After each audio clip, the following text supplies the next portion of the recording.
ಓಹೋ, ಗೃಹಲಕ್ಷ್ಮಿಯವರು ಈಗಲೇ ಮನೆದೇವರ ಪೂಜೆಗೆ ಮಗ್ನರಾಗಿರುವಂತೆ ತೋರುತ್ತೆ. ಸಾಕ್ಷಿ ನಿದ್ದೆ ಮಾಡಿದ್ರೆ ತಾನೇ ನಾನು ಇದ್ ಬರೋದು. ಗೌರಿ, ಅಂದ್ರೆ ಹೌದು, ಇಷ್ಟು ಬೇಗ ಅದು ಹೇಗೆ ಎದ್ದು ಬಂದೆ? ಅಲ್ಲದೆ ನಾನು ನಿದ್ದೆ ಮಾಡಿದ್ರೆ ತಾನೇ ಇದ್ ಬರೋದು. ಅಂದ್ರೆ ನೀನು ನಿದ್ದೆನೇ ಮಾಡಿಲ್ವೇ? ನೀವು ಬಿಟ್ರೆ ತಾನೇ ನಾನು ನಿದ್ದೆ ಮಾಡೋದು. ಬರೀ ಮಾತು ಮಾತು ಮಾತು. ಅಂದ್ರೆ ಮಾತು ಕೇಳಿ ಕೇಳಿ ಸಾಕಾಗೋಯ್ತಾ? ಸಾಕಾಗಿ ಹೋಗಂತ ಮಾತುಗಳನ್ನ ಮಾಡಿದ್ವಿ. ನೀವು ಮಾತಾಡ್ತಾ ಇದ್ರೆ ನನಗೆ ಇನ್ನೂ ಕೇಳ್ಬೇಕು ಕೇಳ್ಬೇಕು ಅನಿಸ್ತಿತ್ತು ರೀ. ಅಂದ್ರೆ ನಾನು ಅಷ್ಟೊಂದು ಇಂಟ್ರೆಸ್ಟಿಂಗ್ ಆಗಿ ಮಾತಾಡ್ತೀನಿ. ಆ ತುಂಡ ಏನು ಗೊತ್ತಿಲ್ಲ ಅಲ್ವಾ? ಇಲ್ಲಿ ಸಾಕ್ ಬಿಡಿ ನಿನ್ನ ಆಸೆ, ಮೊದಲು ಬಿಡಿ ನನ್ನ. ಯಾಕೆ ನಾನು ನಿನ್ನ ಹಿಡಿದೇ ಇಲ್ಲ? ಅಲ್ಲ ರೀ, ಮನೆ ಕೆಲಸ ಇದೆ ಮಾಡ್ಬೇಕು ಅಂತೆ. ಅಂದ್ರೆ ಈಗಲೇ ಮನೆ ಕೆಲಸದಲ್ಲಿ ಗಮನ ಹರಿಸಿದ್ದೀಯಾ ಅಂತ ಆಯ್ತು. ನೀವಿಬ್ರೇ ಬಿಡೋರಿಲ್ಲ ಬಿಡೋರಿಲ್ಲ. ನಿಮ್ ಮುಂದೆ ನಾನ್ ಬಂದ್ಮೇಲೆ ಹಾಗಾಗೋದಕ್ಕೆ ನಾನು ಬಿಡೋರೇ ಇಲ್ಲ. ನೋಡಿ, ನಿಮ್ ತಮ್ಮ ಇನ್ನು ನಿದ್ದೆ ಪಾಪ ಮಲ್ಕೊಂಡೇ ಇದ್ದಾನೆ. ಆಮೇಲೆ ಎಬ್ಬಿಸುವಂತೆ ಮೊದಲು, ಆಮೇಲೆ ಎಬ್ಬಿಸುವಂತೆ ಅವನು. ಮುಗಿಲ ಮಲ್ಲಿಗೆಯೋ ಜಗಣದ ತಾರೆಯೋ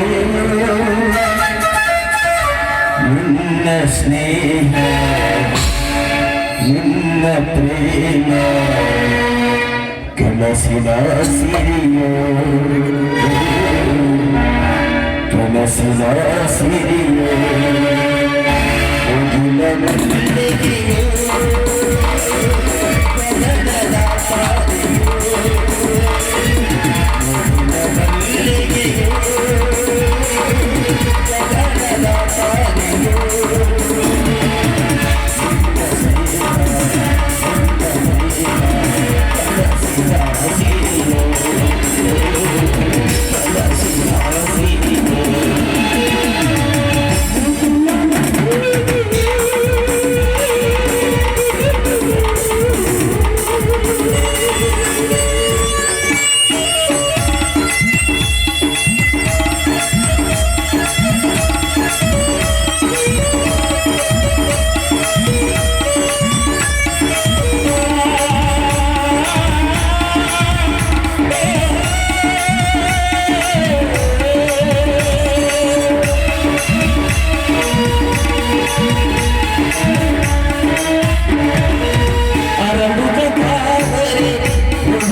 ಇದೇನು ಇಷ್ಟು ಬೇಗ ಗಿರಿಜೆಯನ್ನು ಜೊತೆಯಲ್ಲಿ ಕರೆದುಕೊಂಡು ಬಂದಿದ್ರಲ್ಲ? ಬರ್ಬೇಕಲ್ಲಪ್ಪ ಜಗದೀಶ, ಬರ್ಬೇಕಲ್ಲ. ಹೆಣ್ಣೆತ್ತವರ ಚಿಂತೆ ನಿಮಗೇನು ಗೊತ್ತು? ಹೆಣ್ಣೆತ್ತ ಚಿಂತೆ ಮತ್ತಷ್ಟು ಹೆಚ್ಚಿಸುವಂತ ಸುದ್ದಿ ಕೇಳಿದೆ. ಬೇರೆ ದಾರಿ ಕಾಣದೆ ನಿಮ್ ಕಡೆ ಪದ ಬಿಡಿಸಿ. ಯಾಕೋ ಜಗದೀಶ ಹಿಂಗೆ ಯಾಕೆ ಮಾಡ್ದಿ? ಮೊದಲೇ ನನ್ ಗಿರಿಜಾ ತಾಯಿ ತಬ್ಬಲಿ ವಯಸ್ಸಿಗೆ ಬೇರೆ ಬೆಳೆದು ನಿಂತಾಳ. ಅವಳನ್ನು ನಿನ್ ಕೊಟ್ಟು ನನ್ ಭಾರ ಕಡಿಮೆ ಮಾಡ್ಕೋಬೇಕು ಅಂತಿದ್ದೆ. ಆದ್ರೆ ನೀನು ಮಾವ ಯಾಕೆ ಚಿಂತೆ ಮಾಡ್ತಾ ಇದ್ರೆ ಮಾವ? ಗಿರಿಜೆಯನ್ನು ನಾನು ಯಾವತ್ತೂ ಆ ದೃಷ್ಟಿಯಿಂದ ನೋಡಿದವನಲ್ಲ. ನಾನು ಗಿರಿಜೆ ನನ್ನ ತಮ್ಮನಿಗೆ ಹೆಂಡತಿಯಾಗಬೇಕಾದವು. ಈ ನಿರ್ಧಾರವನ್ನು ನಾನು ಮಾಡಿಯೇ ಗೌರಿಯನ್ನ ಪ್ರೀತಿ ಮದುವೆಯಾದದ್ದು ಮಾವ. ಅಂದ್ರೆ ಗಿರಿಜಾ ಈ ಮನೆ ಸೊಸೆ ಆಗುದು ಖಂಡಿತ ಅನ್ನೋ. ಯಾಕೋ ಮಾವ, ತಾಯಿ ಸತ್ತ ತಂಗಿ ಮಕ್ಕಳನ್ನು ನೀವು ದೊಡ್ಡವರನ್ನಾಗಿ ಮಾಡಿದ್ದೀರ. ಮೇಲಾಗಿ ತಾಯಿ ಸತ್ತ ಮಗಳು ಗಿರಿಜೆ ಸೋದರ ಸೊಸೆ, ಅವಳಿಗೆ ಬಾಳು ಕೊಡಲು ಆಗುದಿಲ್ಲ ಹೇಗೆ? ಇನ್ನು ನೀವು ನಿಮ್ಮ ಮಗಳನ್ನು ಕೊಡಲು ಮಾಡಿದ್ದೀರೇನಿಲ್ಲವೋ? ಅಯ್ಯೋ ಹಾಗೇನು ಬೇಡಪ್ಪ. ದೊಡ್ಡ ಸಮಸ್ಯೆಯ ಭಾರ ಹೊತ್ತು ಬಿಟ್ಟಿಗೆ ಬಂದ ನನಗೆ ಕೇಳಿಗಿಂತ ಮೊದಲೇ ನೀಡಿದ್ರ. ನೀವಿಬ್ಬರು ನೀತಿವಂತರು, ವಿದ್ಯಾವಂತರಪ್ಪ. ಈ ಚಿಕ್ಕರು ಯಾಕೆ ಮೌನವಾಗಿ ನಿಂತಿದ್ದಾರಲ್ಲ? ಮಾತು ಕೇಳಿ ನಿರ್ಧಾರ ಮಾಡಿ. ನಾವೇನು ಕೇಳುವುದು ಸನ್ಮಿಷ? ನಿನಗೆ ಹೇಗಿದ್ದರೂ ನನಗೆ ಸೊಸೆ ಆಗ್ಬೇಕಲ್ಲ, ನೀನೇ ಕೇಳಿ ನೋಡವಳನ್ನ. ಸರಿ, ಹೋ ಅವರಲ್ಲ ನಾನೇ ಕೇಳ್ತೀನಿ. ಏನೇ ಚಿಂಕುರುಳಿ, ನನ್ನ ಮದುವೆ ಆಗ್ತೀಯಾ? ಆಗೋದಿಲ್ಲ. ಯಾಕಮ್ಮ ಹಿಂಗಂತೀಯ? ಮಾವ ಒತ್ತಾಯ ಮಾಡಬೇಡಿ, ಮನಸ್ಸಿದ್ರೆ ಮಾತ್ರ ಮದುವೆ, ಅದನ್ನ ಬಿಟ್ಟು ಒತ್ತಾಯ ಬೇಡ ಮಾವ. ಅಯ್ಯಯ್ಯೋ, ಯಾಕೆ ಈ ರೀತಿ ಮಾತಾಡ್ತೀರಾ? ನೋಡಿ, ಯಾರು ಒತ್ತಾಯ ಮಾಡೋ ಪರಿಸ್ಥಿತಿ ಬಂದಿಲ್ಲ, ಪ್ರಸಂಗನೂ ಬಂದಿಲ್ಲ. ಈಗ ಏನಾಯ್ತು? ರಮೇಶ್ ಮಾವ ನನ್ನನ್ನ ಮದ್ವೆ ಆಗ್ತೀಯಾ ಅಂತ ಕೇಳಿದ್ರು. ನಾನು ಆಗೋದಿಲ್ಲ ಅಂತ ಹೇಳ್ದೆ. ಆದ್ರೆ ಯಾಕೆ ಆಗೋದಿಲ್ಲ ಅಂತ ಯಾರಾದ್ರೂ ಕೇಳಿದ್ರ? ಹೌದು, ಕರೆಕ್ಟ್. ಯಾಕೆ ಕೇಳಬೇಕಾಗಿರೋದು? ನಮ್ಮ ಧರ್ಮ. ಸರಿ, ಧರ್ಮ ಗಿರ್ಮ ಇಲ್ಲ ನೋಡಿ. ಧರ್ಮ ಬಿಟ್ಟು ಮೊದ್ಲು ಯಾಕೆ ಅಂತ ಬೇಗ ಕೇಳ್ಬಾರ್ದಾ? ಸರಿ, ನಾನೇ ಕೇಳ್ತೀನಿ. ಯಾಕೆ ನನ್ನ ಮದುವೆ ಆಗೋದಿಲ್ಲ? ಯಾಕೆ ನನ್ ಮದ್ವೆ ಆಗೋದಿಲ್ಲ? ನೀವೇನ್ ಹೇಳಿದ್ರಿ ಅವಾಗ್ಲೇ? ನನ್ ಮದ್ವೆ ಆಗ್ತೀಯಾ ಅಂತ ಕೇಳಿದ್ರಿ, ನಾನು ಆಗೋದಿಲ್ಲ ಅಂದೆ. ಸರಿ, ನೀವೇ ನನ್ ಮದ್ವೆ ಆಗ್ಬೇಕಾದ್ರೆ ನಾನು ಯಾಕೆ ನಿಮ್ಮನ್ ಮದ್ವೆ ಆಗ್ಬೇಕು ಅಲ್ವಾ? ಎಲ್ಲ ಕಳ್ಳಿ ನೋಡಿ, ಏನವ ನಿನ್ ಮಗನ ಎಷ್ಟೆಲ್ಲ ಎಲ್ಲರೂ ದಿಗ್ಲಿಬಿಸ್ಬಿಟ್ಲು ಒಂದು ಕ್ಷಣದಲ್ಲಿ.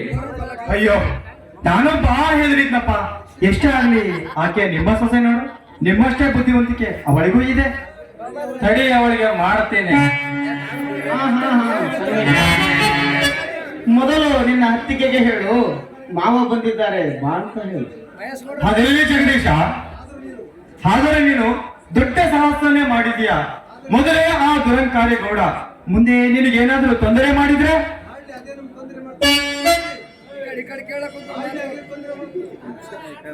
ಮಾಡ್ಲಿ ಮಾವ, ಅದೇನ್ ತೊಂದರೆ ಮಾಡ್ತಾನೋ ಮಾಡ್ಲಿ. ಎಲ್ಲದಕ್ಕೂ ನಾನು ಗಟ್ಟಿಯಾಗಿ ನಿಂತಿದ್ದೇನೆ. ಊರ ಹಿರಿಯರಿಗೆ ಮತ್ತು ಪ್ರಮುಖರಿಗೆ ಈ ವಿಷಯವನ್ನು ತಿಳಿಸಿ ನಾನು ಕೆಲಸಕ್ಕೆ ಕೈ ಹಾಕಿದ್ದೇನೆ ಮಾವ. ಅದರಲ್ಲೂ ಗೌರಿ ನನ್ನನ್ನು ತುಂಬಾ ಪ್ರೀತಿಸ್ತಾ ಇದ್ದಳು. ಹೀಗಾಗಿ ಅವಳ ಪ್ರೀತಿಗೆ ನಾನು ಮನಸೋತು ಈ ಕೆಲಸಕ್ಕೆ ಧೈರ್ಯ ತುಂಬಿಕೊಳ್ಳಬೇಕಾಯ್ತು ಮಾವ. ದಯವಿಟ್ಟು ತಪ್ಪು ತಿಳಿದುಕೊಳ್ಳಬೇಡಿ ಮಾವ, ಯಾಕಂದ್ರೆ ನಿಮಗೆ ಈ ವಿಷಯ ತಿಳಿಸಲಿಲ್ಲ. ಒಂದು ವೇಳೆ ಈ ವಿಷಯ ನಿಮಗೆ ತಿಳಿಸಿದ್ರೆ ನೀವು ಆ ದುಷ್ಟರ ಸಹವಾಸ ಬೇಡ ಅನ್ನುತ್ತೀರಾ ಅಂತ. ಅದಕ್ಕೆ ಏನಪ್ಪ, ನಾ ಬ್ಯಾಡ ಅಂತಿದ್ದೋ ಬೇಕು ಅಂತಿದ್ದೋ ಅದೆಲ್ಲ ಮುಗಿದೋಗ್ತತಿ. ಆ ದೈವ ನಿಮ್ಮೆಬ್ಬರನ್ನು ಹೊಂದಿಸ್ತೈತಿ. ಬ್ಯಾಡ ಅನ್ನಕ ನಾನ್ಯಾರು, ಅವ್ರಪ್ಪ ಯಾರು? ಹಣಿ ಹಚ್ಚಿ ಕೂಡಿದ್ರೆ ಅಡೆದವರೇ ಬೇಕಿಲ್ಲ ಅನ್ನೋ ಮಾತು ಇವಾಗ ಸತ್ಯವಾಯಿತು ನೋಡು. ಸ್ವಲ್ಪ ಹೊತ್ತಿನ ಮುಂಚೆ ನನಗೆ ಗಿರಿಜಳ ಚಿಂತೆ ಕಾಡ್ತಾ ಇತ್ತು, ಅದು ಆ ಭಗವಂತನ ದಯದಿಂದ ದೂರವಾಯ್ತು. ಏನೇ ಆಗ್ಲಿ ಜಗದೀಶ, ಸ್ವಲ್ಪ ಎಚ್ಚರಿಕೆಯಿಂದ ಇರು. ಮುಂದೆಲ್ಲ ಆ ದೇವರ ಇಚ್ಛೆ. ಯಾಕಾಗ್ಲಿ ಮಾವ?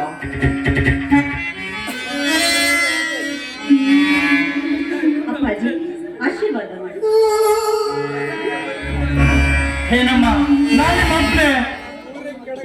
ಹೌದು, ಮತ್ತೆ ನನ್ನಪ್ಪ ನನ್ನಿಂದ ಶಿಕ್ಷಣದಿಂದ ದೂರವಾಗಿ ಅಂದ್ಮೇಲೆ ನೀವೇ ತಾನೇ ನನಗೆ ಅಪ್ಪ. ನೋಡಿ, ಈ ಗಿರಿಜಾ ಒಬ್ಬಳೇ ನಿಮಗೆ ಮಗಳಲ್ಲ, ನಾನು ಕೂಡ ನಿಮ್ಮ ಹಿರಿ ಮಗಳೆಂದು ಭಾವಿಸ್ಕೊಳ್ಳಿ. ಈಗ ತಾನೇ ಮೈದುನ ಎಲ್ಲ ವಿಷಯವನ್ನು ತಿಳಿಸಿದ್ದಾರೆ. ನನ್ನ ಮನಸ್ಸಿಗೆ ತುಂಬಾ ಸಂತೋಷವಾಯ್ತು. ಈ ನನ್ನ ತಂಗಿ ಗಿರಿಜಾ ಆದಷ್ಟು ಬೇಗ ನನಗೆ ಜೊತೆಯಾಗಿ ನನ್ನ ವೇತನಕ್ಕೆ ಮಡದಿಯಾಗಿ ಈ ಮನೆ ಬೆಳಗ್ಬೇಕೆನ್ನೋದು ನನ್ನ ಆಸೆ. ಅಯ್ಯೋ ಅತ್ತೆಗೆ ಆದಷ್ಟು ಬೇಗ ಅಲ್ಲ, ನನಗೆ ನೌಕರಿ ಸಿಕ್ಕ ಮೇಲೆ ಅಂತ ಹೇಳಿ. ನಾನೇ ನಿಮ್ಗೆ ಈಗ್ಲೇ ಮದ್ವೆ ಆಗು ಅಂತ ಹೇಳಿದ್ನ? ನಿಮ್ಗೆ ನೌಕರಿ ಸಿಕ್ಕ ಮೇಲೆ ಮದ್ವೆ ಆಗಿ. ನೋಡ್ದಿಯಾ ಮಾವ ನಿನ್ ಮಗಳ ಜಂಬ ಎಷ್ಟಿದೆ ಅಂತ?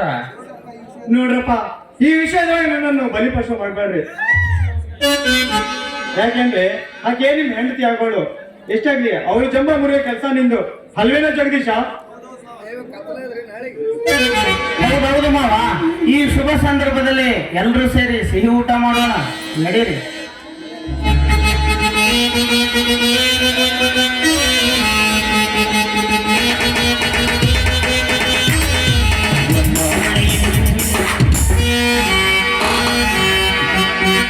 ನಮ್ಮ ಮನೆಯಲ್ಲಿ